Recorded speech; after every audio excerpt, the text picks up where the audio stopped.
LocalStack community sunset back in March. They froze security updates and started requiring auth tokens. The community responded. Floci is a drop-in MIT-licensed local AWS emulator that shipped v1.5.15 today, runs on the same port 4566 as LocalStack, accepts the same AWS SDK calls without code changes, and starts in 24 milliseconds instead of 3.3 seconds. 9,800 stars, 47 AWS services emulated, free forever. Quick background. LocalStack Community Edition was the standard way to test AWS code locally for years.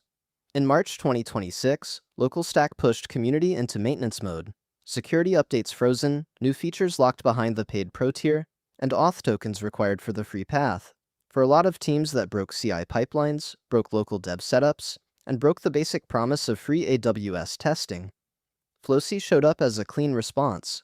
Not a fork, a re-implementation in Java that matches the API surface of LocalStack community and ships under MIT with no auth and no feature gates. This is the kind of story that only the open source ecosystem can produce. A commercial vendor moves a popular free tier behind paid auth, and within weeks, the same community that depended on it stands up an alternative built from the ground up in a different language, on different infrastructure, with the explicit constraint that it stays free. Project stats: 9,800 stars and 832 forks on GitHub. MIT licensed, 91.1% Java with a graalvm native binary that comes out around 40 megabytes. v1.5.15 shipped today, May 13th, with 554 commits on main. The community has clearly been waiting for this. The star count went vertical in the weeks after LocalStack's announcement, and the issue tracker is busy with feature requests rather than bug reports.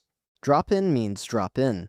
Floci listens on port 4566. The same AWS SDK code that pointed at LocalStack points at Floci with 0 changes. The credentials are still test/test, or any 12-digit string that Floci treats as an account ID. The CLI is unchanged. Export AWS and endpoint URL to localhost 4566, and AWS S3 MB just works. If your team has a CI pipeline that hits LocalStack today, swapping the image tag from LocalStack to Floci is the entire migration. The numbers Floci publishes are aggressive. Startup time, 24 milliseconds for Floci, 3.3 seconds for LocalStack. Idle memory, 13 megabytes for Floci, 143 megabytes for LocalStack. Docker image size, 90 megabytes for Floci, around 1 gigabyte for LocalStack. 2 orders of magnitude on disk, 1 order of magnitude on memory, 2 orders of magnitude on cold start. The win comes from the graalvm native binary. No JVM warmup, no Python interpreter, just an ahead-of-time compiled executable. For CI pipelines that spin up the emulator dozens of times a day, this is the kind of difference that shows up on the bill. A team running 10,000 CI builds a month against LocalStack was paying for 9 hours of wall time just on the startup phase. With Floci, that becomes 4 minutes. The cold start cost effectively disappears, which means you can run the emulator per test instead of per suite, and your testing isolation gets better in the process. Setup is a single Docker command: pull the image, expose port 4566, point AWS endpoint URL at localhost, and the standard AWS CLI works against it. Here's the smallest possible smoke test. Bring up Floci, make an S3 bucket, list it. End-to-end is under 5 seconds, including the image pull on a warm machine. Service coverage is broad. The container-backed services run real Docker workloads under the covers. Lambda with warm pools and function URLs, RDS with PostgreSQL, MySQL, MariaDB, Elasticache with Redis or Valkey, MSK via Redpanda, ECS, EKS on K3s, OpenSearch, CodeBuild. The in-process services cover the AWS SDK heavy targets, S3, DynamoDB and Streams, SQS, SNS, EventBridge, IAM, STS, Cognito with JWKS endpoints, KMS, Secrets Manager, Parameter Store, API Gateway v1 and v2, CloudFormation, Step Functions, CloudWatch, Kinesis, Firehose, Athena via DuckDB, Glue Data Catalog, Route 53, SES. Bedrock runtime ships as a stub. The split between container-backed and in-process is intentional. Anything that actually needs to run code or hold real state gets a real container. Anything that is mostly an API surface gets a fast in-process implementation. The result is that Lambda functions actually execute, RDS actually speaks Postgres wire protocol, and S3 multi-part uploads behave correctly. The things that need fidelity get fidelity. The things that just need an API endpoint get a fast stub. Storage is configurable per use case. Memory mode keeps everything in RAM and loses it on restart. Fastest, perfect for unit tests. Persistent mode flushes to disk on shutdown. Good for dev environments that you stop cleanly. Hybrid mode runs in a sync flush every 5 seconds. Survives crashes with a small risk of losing the last few seconds. While mode runs a write-ahead log for maximum durability. Heaviest, but you can lose the host mid-write and recover. Pick the mode by the Floci storage mode environment variable. The default is memory, because that is what CI actually wants. Testcontainers integration matters because that is how most teams actually use a local AWS emulator.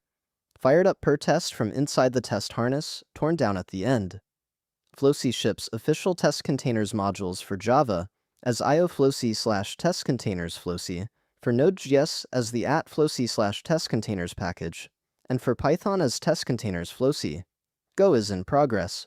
The compatibility test matrix the project itself runs is 1,850 tests across 9 languages and infrastructure as code tools: Java, Node, Python, Go, Bash, via AWS CLI, Rust, Terraform, OpenTofu, AWS CDK.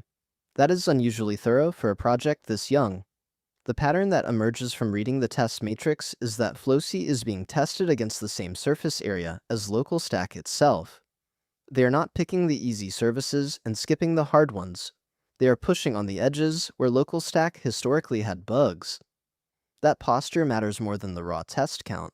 Here is the repo. README walks through every service, every storage mode, every Testcontainers package, and the migration story from LocalStack with the exact image tag swap. The Releases tab tells you 1.515 dropped today. The Discussions tab is busy with people working through edge cases, Lambda runtimes, IAM nuances, the Cognito JWKS endpoints. Issues are mostly feature requests, which is the right mix for a project on its way up. The thing that makes Floci interesting beyond the technical numbers is the positioning. The tagline is, light, fluffy, and always free. No enterprise tier hiding around the corner. No usage telemetry. No auth tokens that turn into a paid product later. The project leans into being a community alternative built specifically because the previous tool moved away from that model. Whether or not the team behind Floci sustains that posture long term, the fact that it exists at all changes the leverage in the local AWS testing space. If you have a CI pipeline running LocalStack today, Floci is worth an afternoon. Swap the image tag, run your test suite, watch the cold start time drop by 2 orders of magnitude, and decide whether you want to keep paying for auth tokens. Repo link is in the description.